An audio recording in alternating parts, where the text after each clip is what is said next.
जशी चमक आहे चेहऱ्यावर फक्त चेहरा पाहून येत नाही अशी, म्हणून संशय आला होता.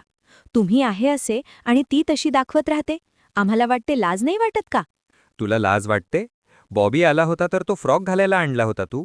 तुमच्या समोरच घालणार होती, काही बाहेर घालून जाणार नव्हती. सासूबाईला इतक्या झालरी लावल्या त्याला की रोड झाडायला लागलं ड्रेस. रस्त्यालाच झाडू मारत जायला लागली मी. आणि बोलले नाही तुम्ही. मला काही सूट नव्हती कधी. सुनील भाऊजींचं मन किती मोठं आहे.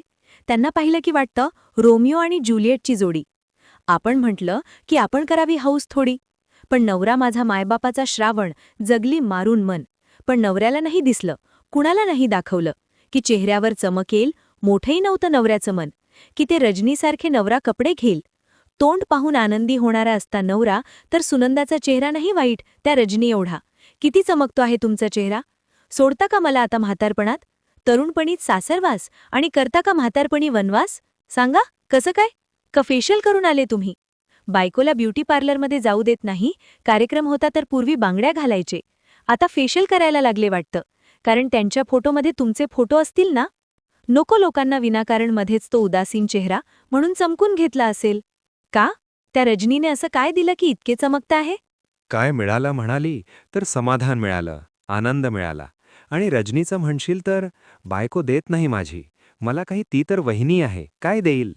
जीव घ्या तोच बाकी राहिला आहे. देऊ का? असाही घेणारच आहे एक दिवस. तुम्ही आणि तुमची कार्टी बायकोला मारूनही कराल पार्टी. घेऊन टाका. संपवा या सुनंदाचा खेळ. उचल रे देवा, का आयुष्यभर करत राहील सुनंदा दुसऱ्याचा हेवा? झोपला आहे का रे देवा? चालू झाली का? तू नोकरी केली नाही, नाटकात काम करतेस का? चांगली करशील नाटक. प्रॅक्टिस आहे इतक्या वर्षांची. नाटक बंद कर आणि एक आनंदाची बातमी आहे. ऐकून मी आनंदी झालो आहे, तूही आनंदी हो. काय मूर्खासारखं रडतेस? काय आनंद झाला तुम्हाला? रजनीच्या घरी नवीन पाहुणा आला वाटतं. मन कवडी आहेस.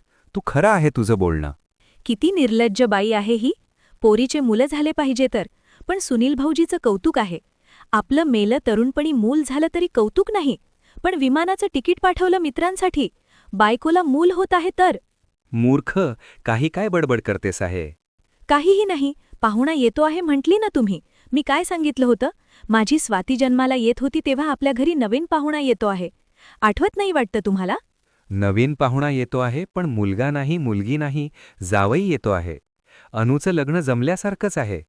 काय सांगू तुला, किती आनंद आहे त्या घरात, की दिवस कसे गेले कळलंच नाही.